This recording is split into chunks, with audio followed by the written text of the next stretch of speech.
Welcome to the Kindred Journey podcast, the podcast where women share their experiences of stepping into courage when comfort is no longer an option. This is the podcast for connecting in community with women who have been shaped by the liberating to challenging seasons that life endures. I am your host, Leslie. I am a wife, mother, daughter, sister, and friend.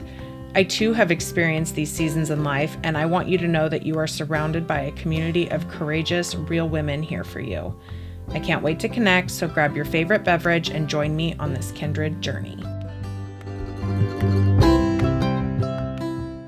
In this conversation with Cecilia Mannella, who is a therapist turned mental makeover coach, we talk about finding courage through grief. We deep dive into all aspects of grief, and she talks about a season of her life where she had to very painfully yet beautifully experience grief, and how she checked all the boxes in her life and kind of fell into that perfectionism trap. And in doing so, she learned that perfectionism is kind of full of shit. Courage is not linear. She talks about there were multiple losses through grief, but there were also so many gifts that came through her grieving process. Healing is intentional, and as time passes, the greatest gift that you can give yourself is to soften and lean into grief. It also teaches you to let go of perfectionism. Grief also, we talk about grief and how to set clear boundaries for yourself, especially going through a season of grief for yourself, and how it does take a lot of energy to be courageous through grief and not to manage other people's emotions through it. We talk about love and grief intertwining with each other and kind of being two sides to a coin, and how they kind of are codependent with each other. We also talk about expectations in grief, and the greatest gift of grief is shedding those expectations, and how grief shifts over time. We do talk about how grief is the loss of love and connection. So again, there's so many wonderful takeaways from this episode with Cecilia, and I can't wait for you to listen. So please join me in welcoming Cecilia to the podcast.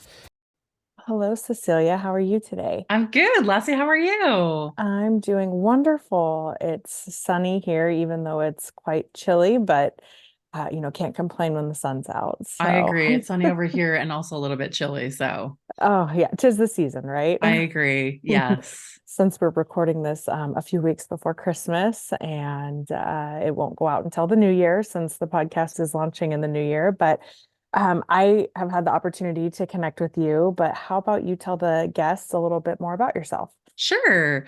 I'm Cecilia Mannella, and I am in British Columbia, Canada. So I'm up north, but on the West Coast, so it's not as cold as most people think it is. Yeah.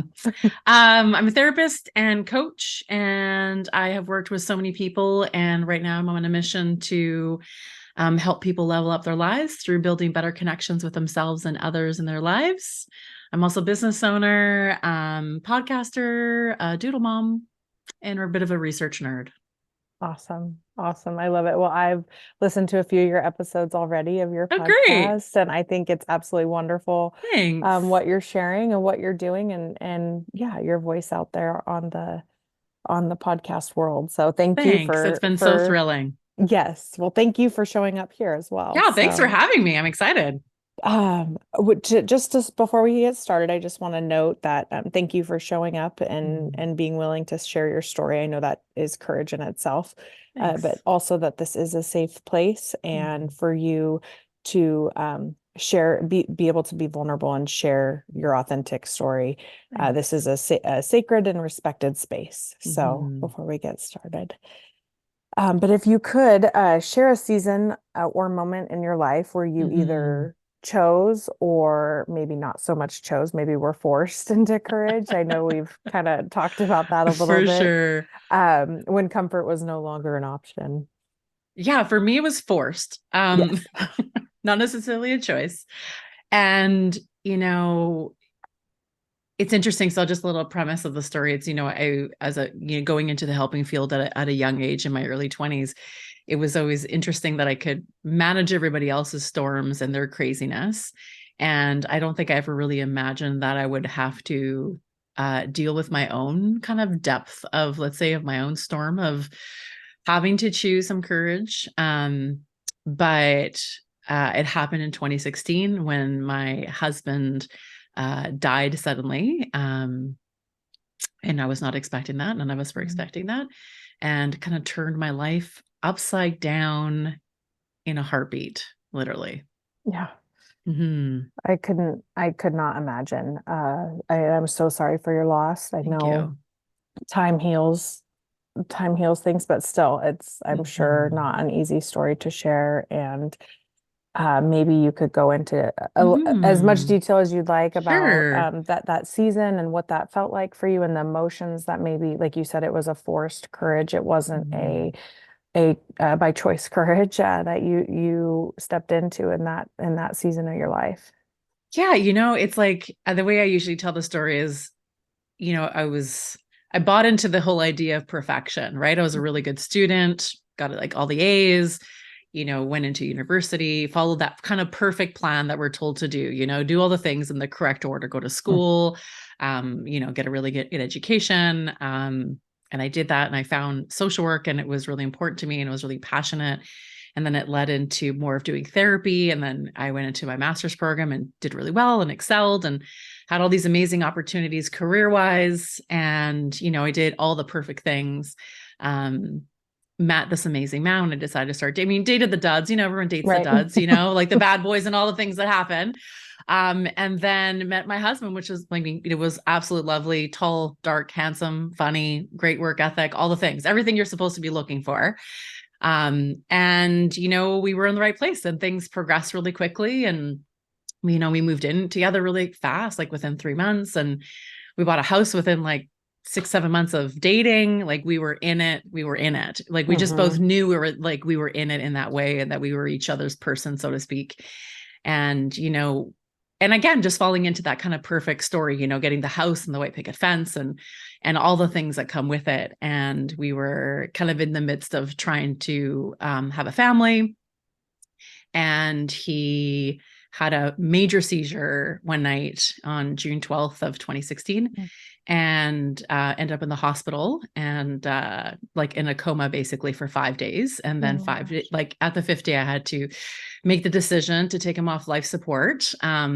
He'd had a massive cardiac event, that undiagnosed heart condition that none of us really knew about. And that was pretty much it. So I found myself widowed at 36 Oh, and kind of overnight and not really prepared for that. Not that anyone's really prepared. Like, I don't know if it's better to know someone's going to die versus not knowing. It's always one of those weird things of like, right. is it better to know? Is it better not to know? I'm not really sure. But definitely wasn't prepared to be widowed at 36. I think we're mostly, as women, I think we know that we're probably most likely going to live longer than our male counterparts. But I think that I was not prepared for that. I think most young widows are not. We're always thinking it's going to happen, like, I don't know, when we're like in our 70s or something. But definitely not at that young age. And it just turned my life upside down is probably the most gentle way of saying it. Um, because I just felt directionless. It's like I spent my entire life following the right direction, doing the right thing, doing the perfect thing to have this like perfect outcome, let's say. And perfection is a trap because it doesn't lead to that. And life has other plans sometimes. But and I just felt like didn't really know what to do with Hmm. that. There was no really manual there. Right. Right. There was no handbook to say, hey, what happens if you're widowed in your 30s? Like there's just it's hard to find community. I felt really lonely. People couldn't relate to it. People kind of avoid you because grief is weird and people just kind of think it's like contagious in some weird way. I don't really know why we treat it that way. But and then the multiple losses that come after that, right? So it's not just the loss of the person that you love and you thought you were building a life with, but it's also the loss of, sometimes friendships that people that just leave, or Mm. it's a loss of a life you thought you were going to have, or the future you thought you were going to have. So this trajectory of building your future to be a certain way, and all of a sudden, overnight, it's not there anymore. It's not the same trajectory. It's not that, and you have no idea what the trajectory is going to be. Hmm. So it's building from scratch, which is absolutely terrifying.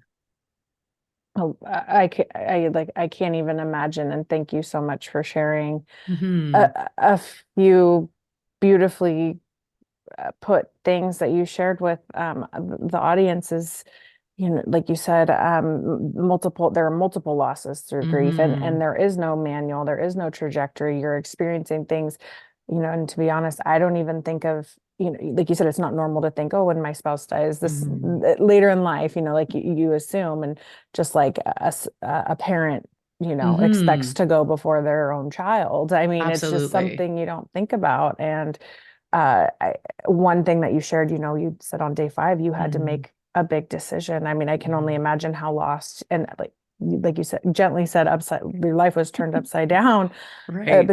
But even to make that decision, I mean, talk about the Hmm. weight of the world on your shoulders of what to do moving forward. And was there any inclination, or what you knew you had to do? Or I'm sure there were so many factors in Hmm. that one decision right there, but that Hmm. takes so much courage to have the weight of a decision of somebody else's, Right. life in your hands. You're his wife. So, Right. man, thank you for sharing. Oh, you're There's so welcome. many things in there that I'd love Hmm. to continue to unpack, For but, sure.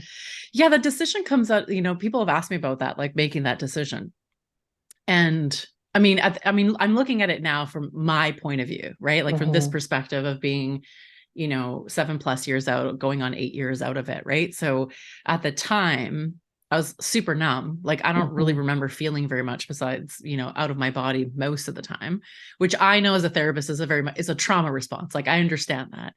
And in some ways, the numbness is a great gift. Like I think it's part of our magical human makeup that mhm, we numb in those moments, because I don't think we would survive if we actually felt it mhm, in the depths and the way. But when you've got, like, I had all these doctors, like he was in ICU, it was really intense, and there's all these specialists and they're telling you different things and running different tests, and it's overwhelming. And I felt lucky to have the knowledge because of my profession. So I mm, kind of went into it with more understanding. So I was able to ask, I guess, maybe more complex questions, or was able to take things a bit more bluntly, I think, maybe from the doctors in many ways.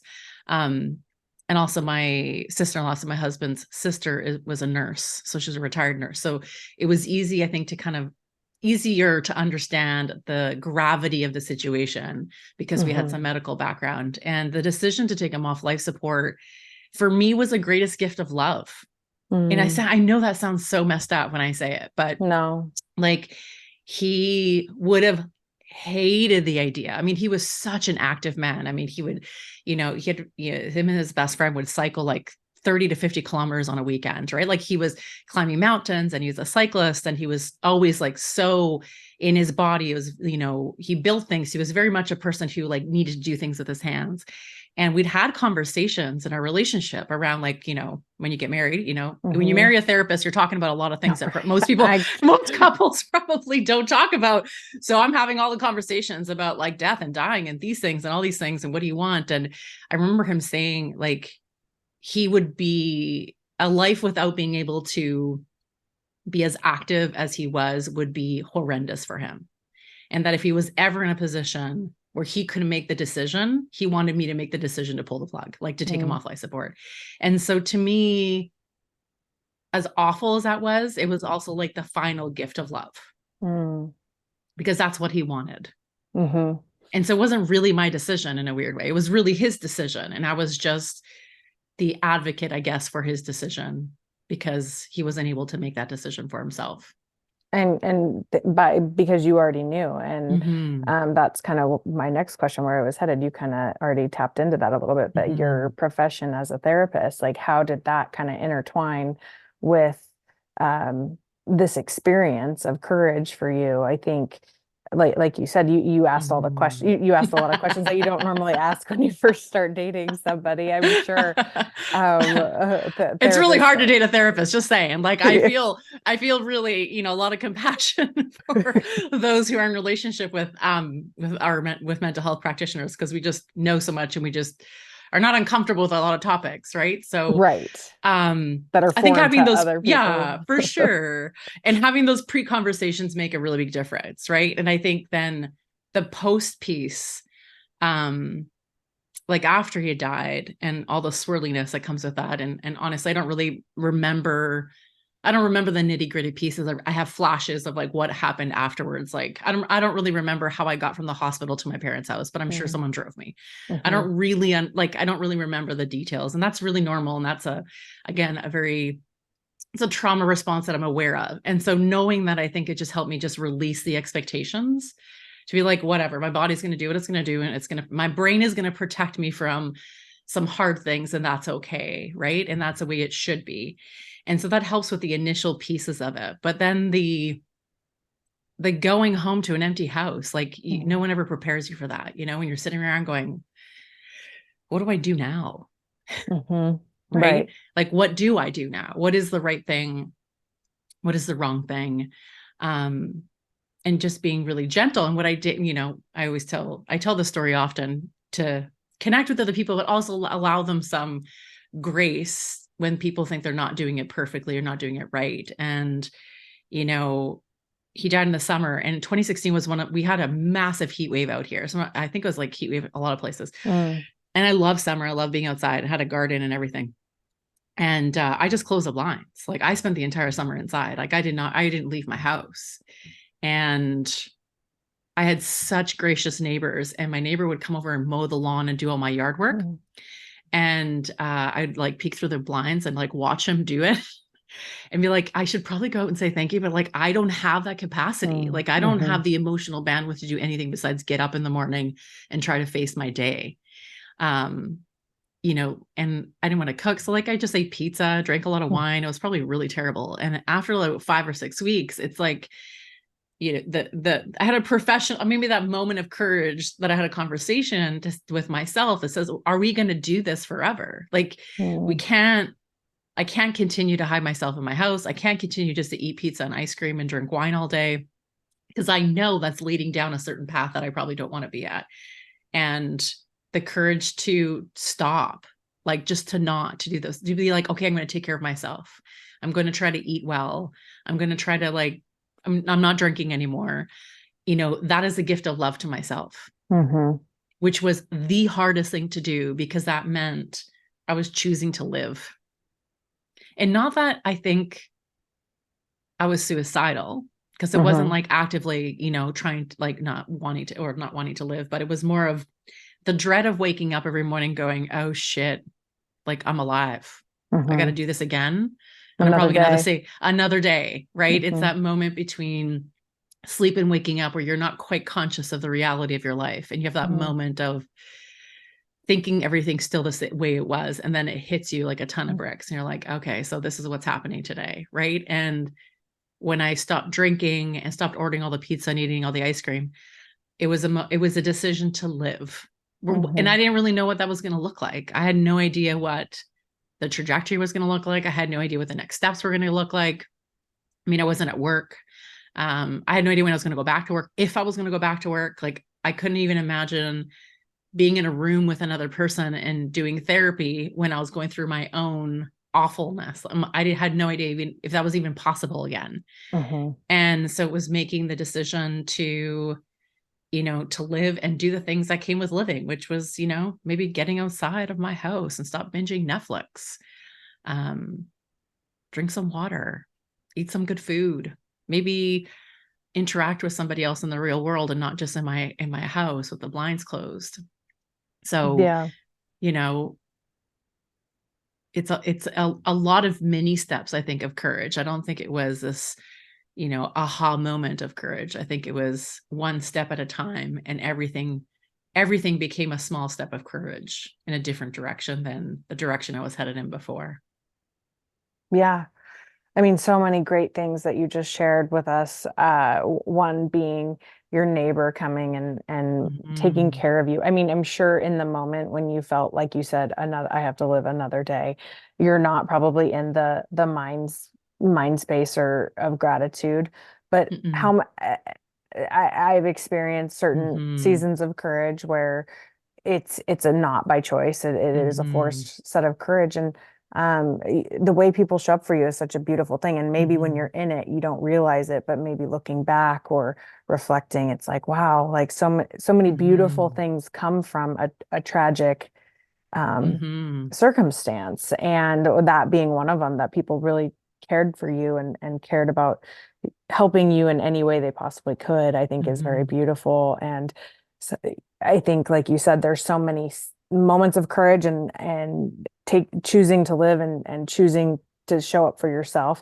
Sure, pizza and wine sounds great, but I mean, like you, And I still enjoy the pizza and wine, don't get me wrong. totally, but maybe not every day. Maybe not every day.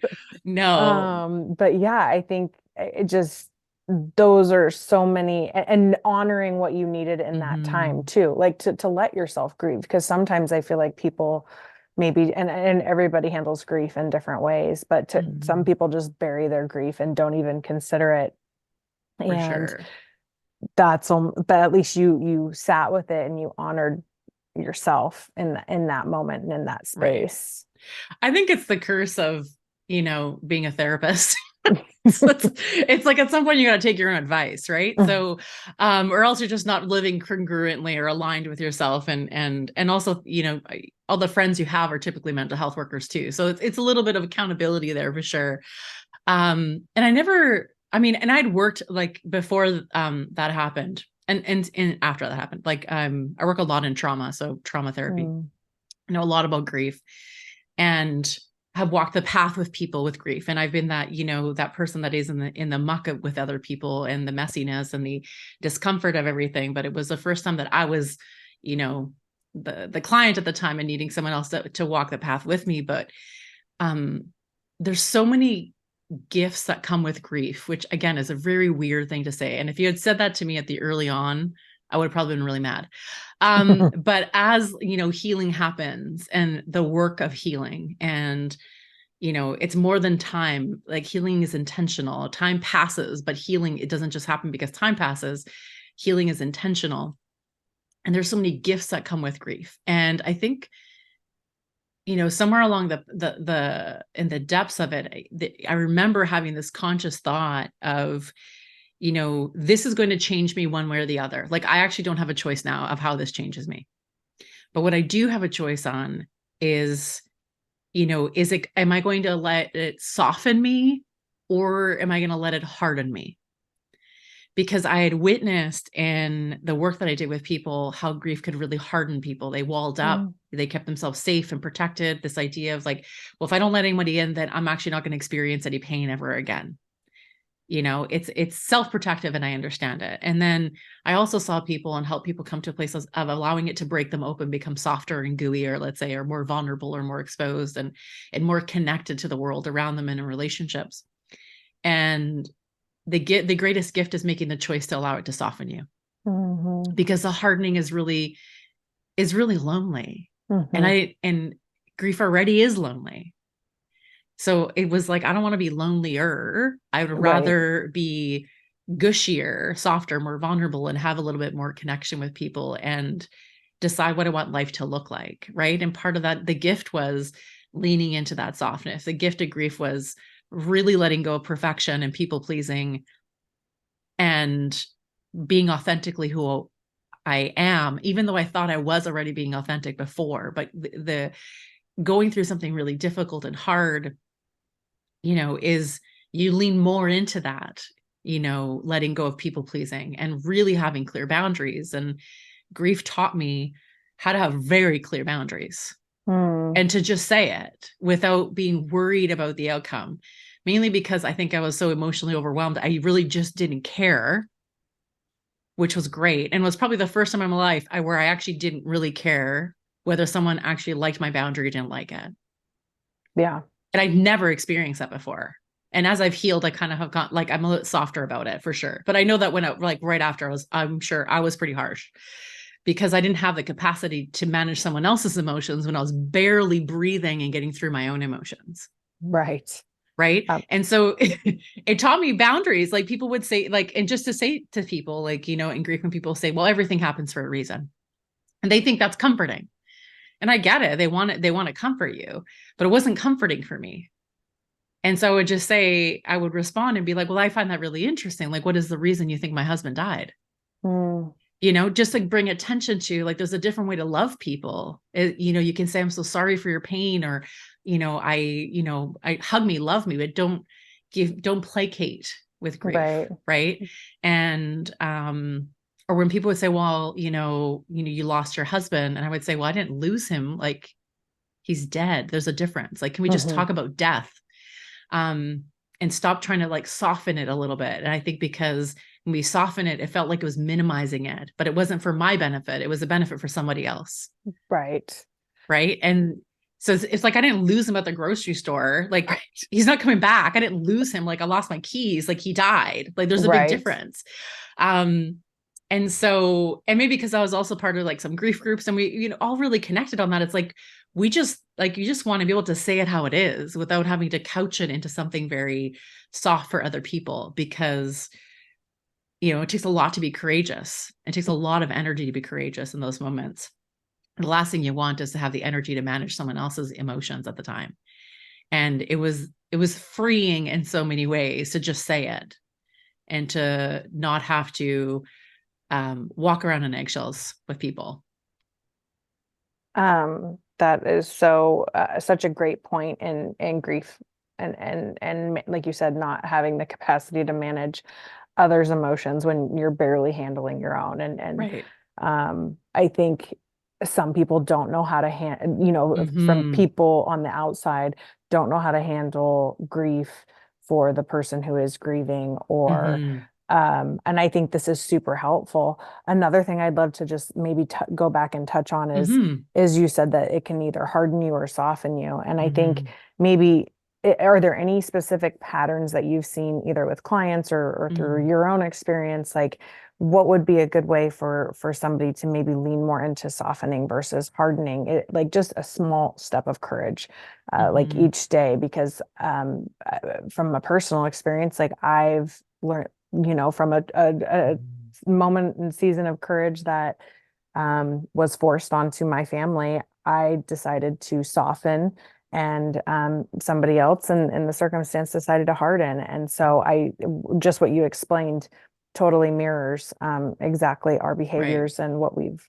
learned from that. So do you have any kind of words of encouragement, or just ways that people can maybe step into that softening side versus that hardening side? I love that. It's a great question. I am a huge fan and advocate of journaling, and I would say writing is what saved my life. In those moments, like, I can honestly say it's what saved my life. And I just would write to my husband. And so I would just be like, writing to him all the time, and, sobbing and crying and all the things. Sure. And I think it was really important to move it. Like, I think that we harden because we're trying to contain it. So we try to put it in like this box and put it on a shelf somewhere and manage it in so many ways. And I think it's important to not look at using the word managing, because somehow that means that we're trying to control the pieces of it, instead of looking like, I've always, and I laugh because it's at the time I would say to people, I'm in a non-consensual arranged marriage with grief. Like, because I didn't consent to this, and it's a prearranged marriage. So like, I'm married to grief now. Like, there's no option to me. There's a life commitment, because grief is the other side of the coin of love. So love and grief are intertwined. Like, we don't grieve what we don't love, people or things. We don't, if we don't love someone or something, we don't grieve the loss of it. So grief and love are opposite sides of the same coin. So if I wall up grief, then that means I'm walling up love, because we can't cherry pick. We love to think we can. We love to think we can just pick out all the really like happy and good emotions, and we can exclude the hard ones. And that's just not how the body doesn't work that way. We're not robots. We can't cherry pick emotions. They're all intertwined together. So if I'm trying to numb or cut myself off from the pain of grief, then I'm cutting myself off from love. And I think people need to realize that. And yes, it's hard. Like, making space for grief is hard. So that's another thing to think about is, you have to make space for it. And because if you don't, it'll just haunt you, because grief is a persistent and patient, kind of a bit of a bastard, to be honest. and just will like chase you and just hang out. And like, I just imagined, like, to me, I just imagined this thing, like this person was hanging out there just waiting, and grief will wait you out unless you make space for it. So I think the softening was, the journaling was making space for it. It was being intentional with like, this is my time. This is what I'm going to do. And then I would make space for it in the car. Cause then I was trying to get it back into the world. When I was trying to get back to work, I was like, okay, I can't cry at work all day. Like, that's not going to work. So what am I going to do? So I had a bit of a commute, and I was like, okay, so the car was my place. I would play music and I would sob and I would cry and do everything I needed to do and scream and yell and whatever, but no one would hear me. It was great. I mean, I'm sure cars pass by and we're like, what is happening with that lady? But I didn't care, because I'm like, I don't know who those people are. But it was like that space, it gave me freedom. And then if I felt like I wasn't ready to go home yet, I would just drive and just have that, that space. And I think making space for grief is really important. And that prevents you from walling it up. It makes space for softening of it. And it's realizing that, grief is not there to make your life a shitstorm. It's the situation that created the shitstorm. But it's like, grief is there as a reflection of the loss of love, potentially, or the loss of connection. And when you come to terms with that, I think it makes it a lot easier to make space for it. And knowing that it comes in waves, it's never linear. We like to think that everything is like, if I can just do these 5 steps and I'm good and I'm going to move on. But it's not, I mean, if it was like that, it would be great. But it isn't. It's like a storm in the sea, and the waves go up and down, and sometimes it's calm, and sometimes it's just like you're in the midst of this massive storm that you feel like you can't breathe in, and then the sun comes out and it's quiet and it's beautiful and peaceful, and it's constantly all over the place, and it isn't linear. It isn't a straight line, and we can't really control it in that sense. I think when we just accept it, that this is a reflection of love and this is going to be part of my life, it's kind of okay. Like resisting the idea of trying to control it, and surrendering that this is part of the human experience. Like, we are built for love. Like, you see this in babies, right? Like, babies come out and it's like, oh, they're just like full of, all they are, you see little people and they're just full of love and curiosity and amazingness. Like, we are built for love. So if we're built for love, then we have to then be built for grief. Like, that's just to me, it feels like simple math to me. Like, it's like, okay, so then we actually know how to do this intuitively in our minds, bodies, hearts, and souls. We know how to do it. The problem is that we get caught up in social expectations, cultural expectations of what it should be. Right. And that has to be compartmentalized in a certain way, or has to be controlled in a certain way, or we have to kind of package it up and keep it secret because it makes everybody else uncomfortable. So I think that softening up is being a rebel in the face of control, let's say. Yeah, absolutely. I love that so much. And I was hoping you were going to share that little tidbit of courage not being linear, because it does come in waves. It does come, I mean, within a season in itself, or a moment in itself. And like you said, there's just those micro moments of courage, and they probably all didn't look the same or feel the same.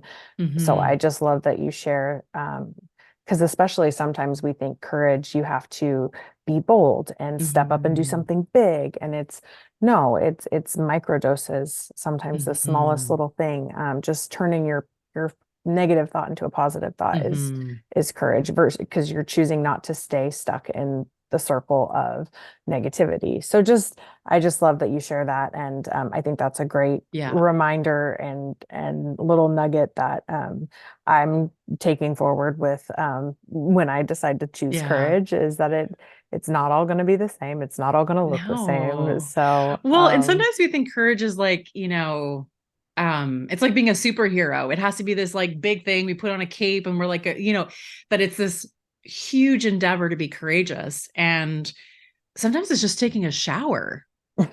It's just deciding like, today's the day I'm going to take a shower, or today's the day that maybe I'll turn my ringer on and respond to some messages or a phone call, or maybe today's the day I put on some clothes and go outside. It's not always this grand gesture. And I think sometimes we believe it has to be this, Wonder Woman moment, or, this, putting on the cape and being the superhero. And we minimize the small acts of courage along the way. And that as you kind of go down that path, at first maybe taking a shower is really hard, because I speak from experience, taking a shower is really difficult for me, because I was like, why? What? I'm not leaving the house. What am I doing? Who cares? But as you do that, and that becomes a bit, you're back onto that routine, then there's another act of courage and another act, and it kind of builds and compounds over time.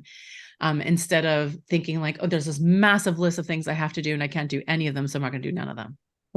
The all or nothing They're all approach. or nothing. It just compounds, like courage compounds over time. And that boldness compounds over time. And it doesn't have to be a superhero moment. The analogy I used actually the other day in a podcast interview was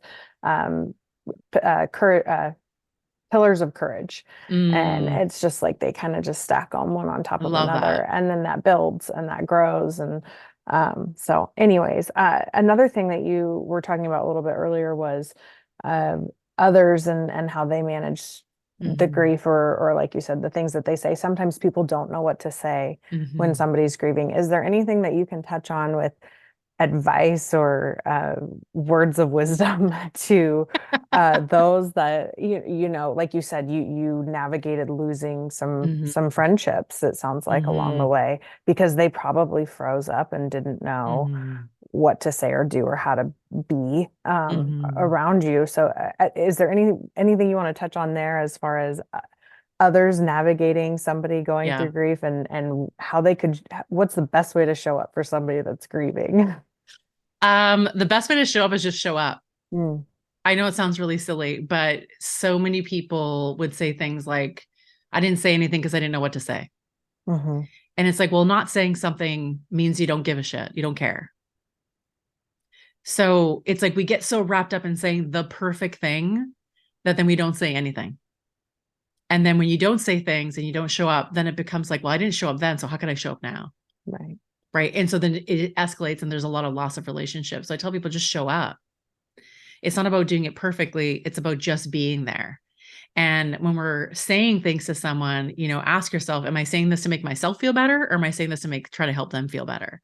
Because we often, say things that are somewhat placating, but because they make me feel better. If I'm saying that, it's not really making the other person feel better. And the truth is, in the depths of grief, there's nothing you can say to make it better. So don't even try. There's nothing anyone could say to me to make me feel better about my husband being dead, no matter what. But what was most meaningful were people that actually showed up and just said, I don't know what to say, but I love you. And, I'm here for whatever you need in this moment. The people who showed up, like my neighbors who showed up, who'd mow my lawn and took care of my garden for the entire summer. That's showing up. People who showed up with food, who just said, like, I don't really know what to say or how, like, can't make this better. Let me feed you. It's like, okay. I think it's important. Pizza and wine. I like pizza and wine, maybe some desserts maybe or something. It's, showing up in ways that I really appreciated the friendships that showed up that didn't have to always focus on the grief either. That just allowed me to be a person. A normal person, like, just, have some normal moments. Just tell me dumb stories about your work conflict, because a lot of people were just like, oh, I don't want to talk to you about this because you have this 10 out of 10 thing you're dealing with. And my thing's a 2 out of 10 if we're putting them on a scale.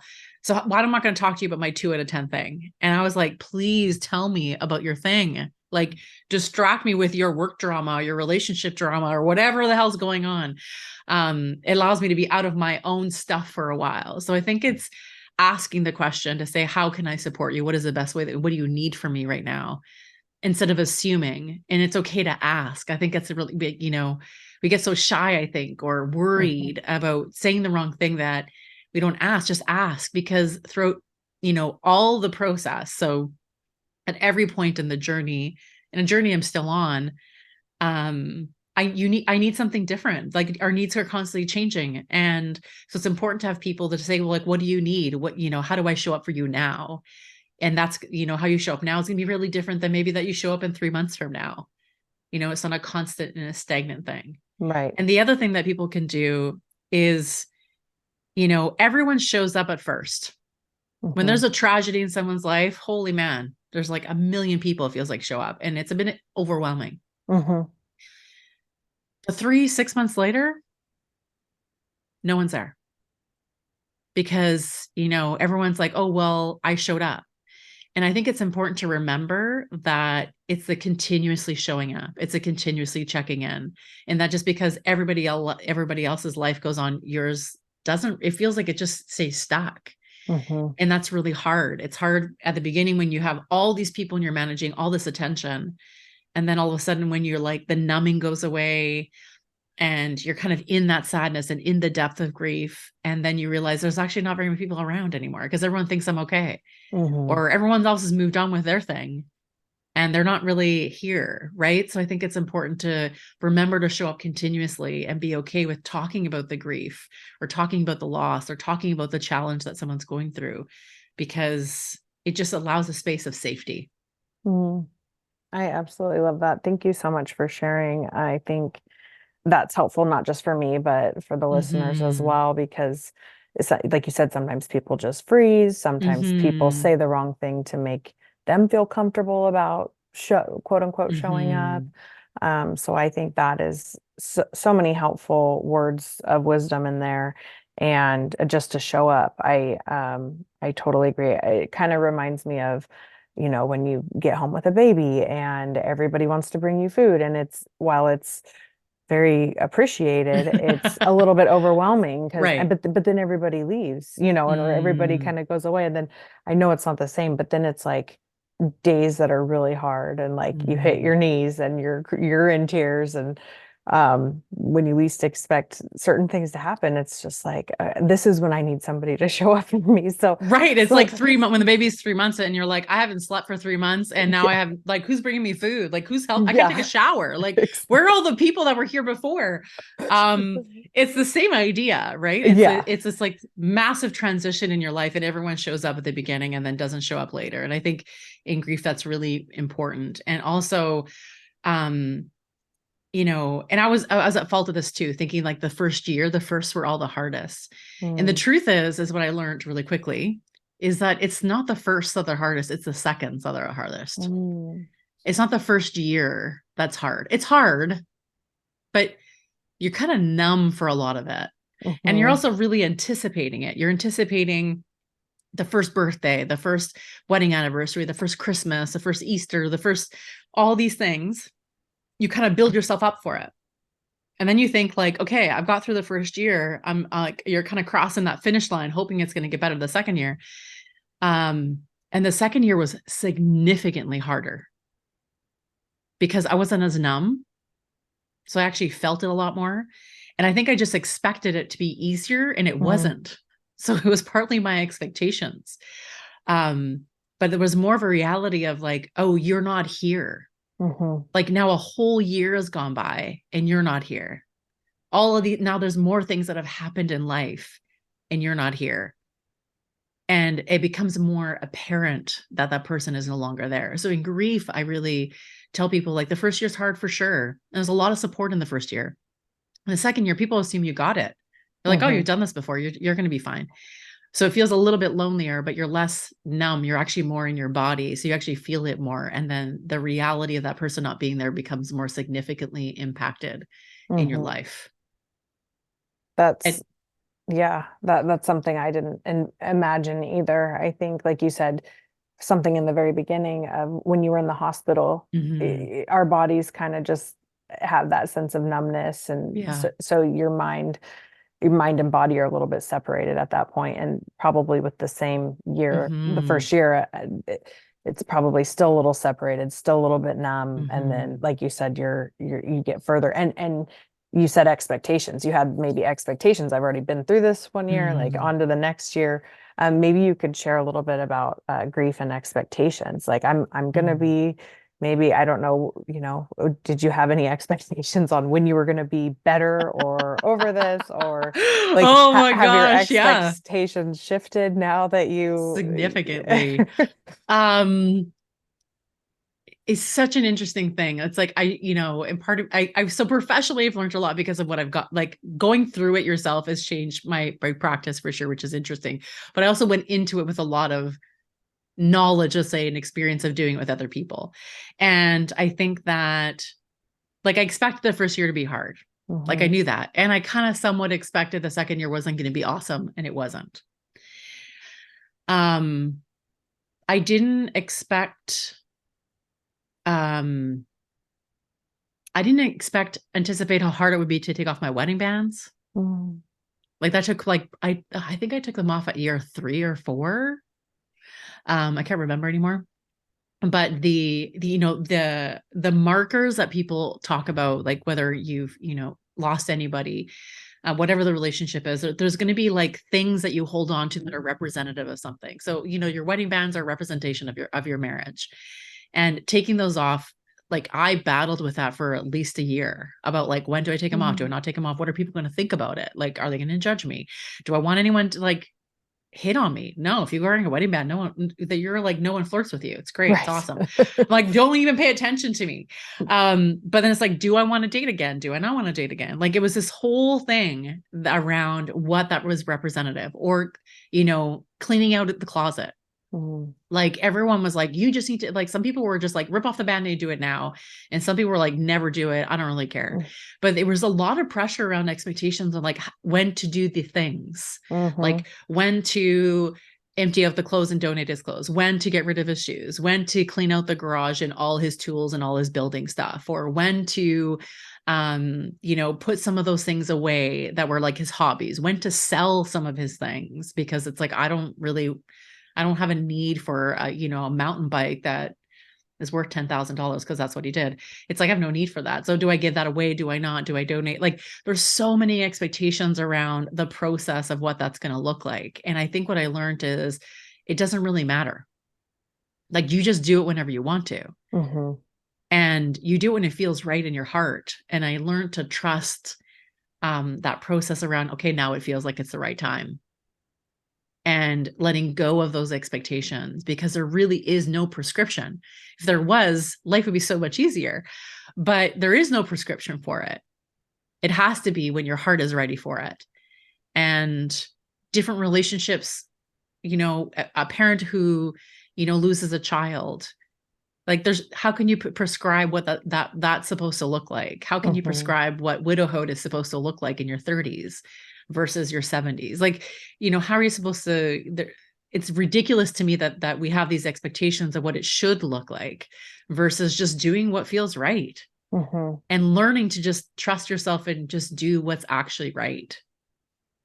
I love that. That's because it's so hard. beautiful. It's hard, but it's very beautiful. And The shedding of expectations is probably the greatest. It's been one of the greatest gifts of grief, for sure, shedding expectations and just doing what in my heart I know is right.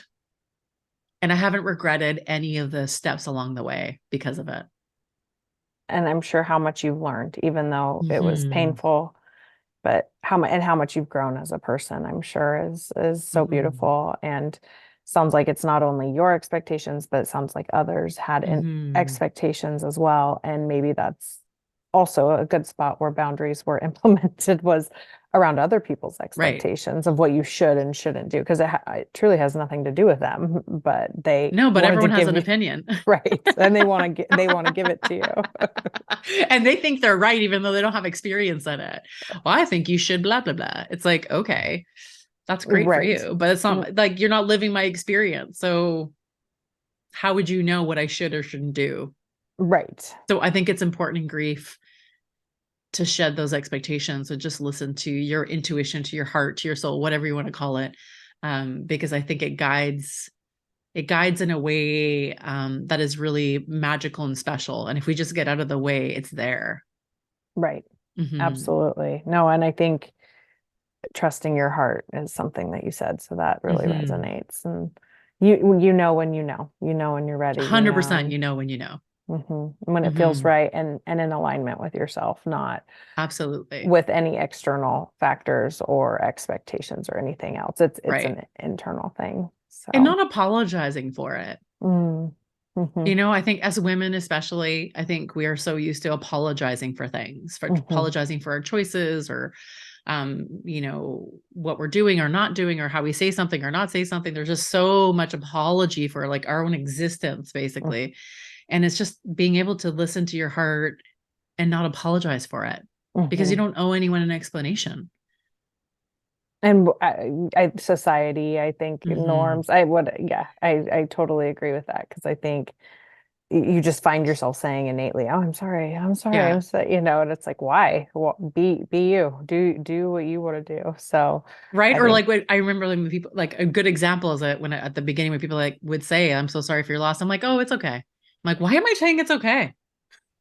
Like, why am I working so hard to make someone else feel better? I'm like, be like, oh, it's okay. I'm like, oh no, it's not okay. What's happening here? It's like, isn't that so ingrained in us as women to always be apologizing and making it easier for somebody else, even when we are in the like the biggest storm of our life potentially, mm-hmm, we're worried about making it better for everybody else. more comfortable.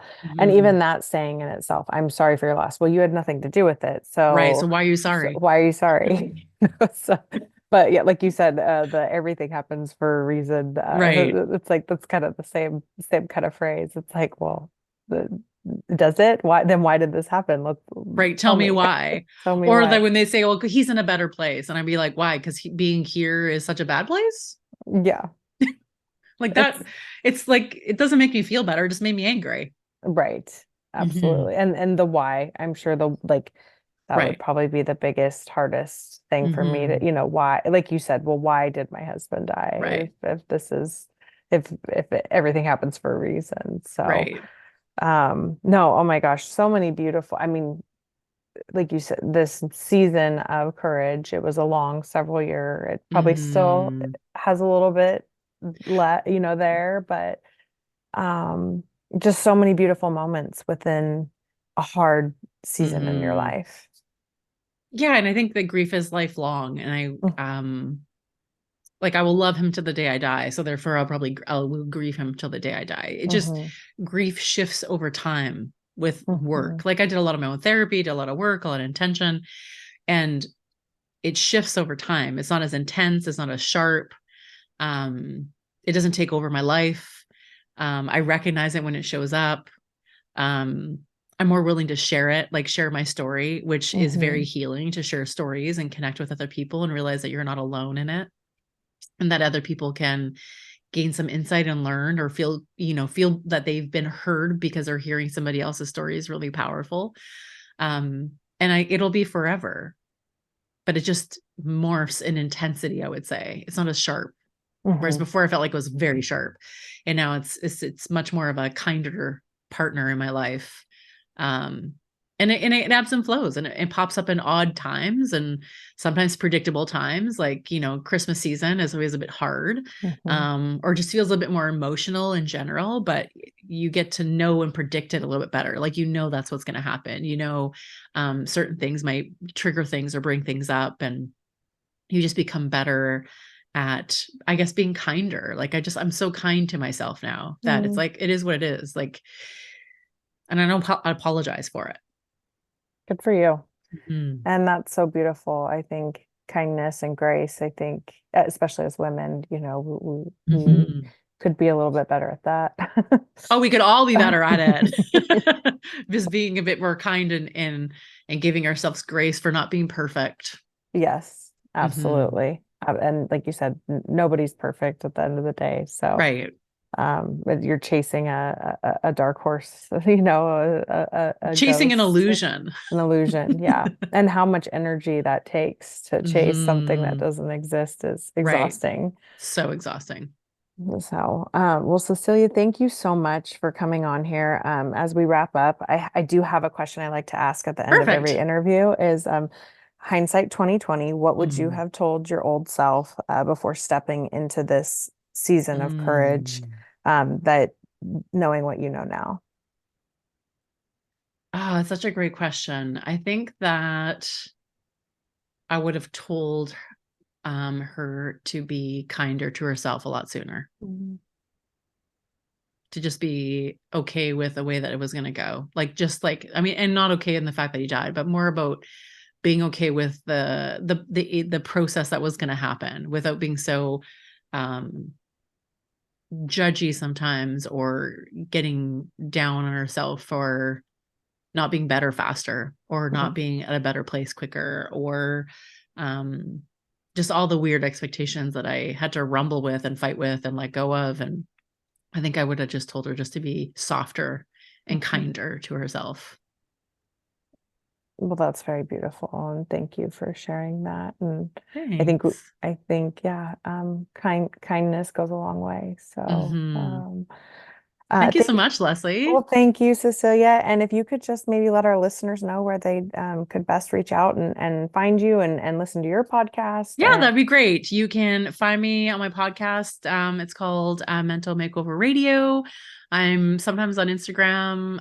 That's a Mental Makeover Radio as well. I've got a YouTube channel, Mental Makeover, and you can also find me on my website, that www.ceciliamannella.com. Awesome. Well, I will be sure to include all of that in the show Great. notes as well. So thank you, Cecilia, Thanks, so Leslie. Thanks much. for And this conversation. yes, thank you. Bye. Thank you for joining me and listening to the Kindred Journey podcast. If this episode resonated with you, please consider taking the time to rate and review the podcast and share this episode with family and friends who you think might enjoy it. Your positive feedback helps me reach more courageous women like you. This is my passion project, so without you, I wouldn't be here doing this, and I deeply appreciate your support. Until next time.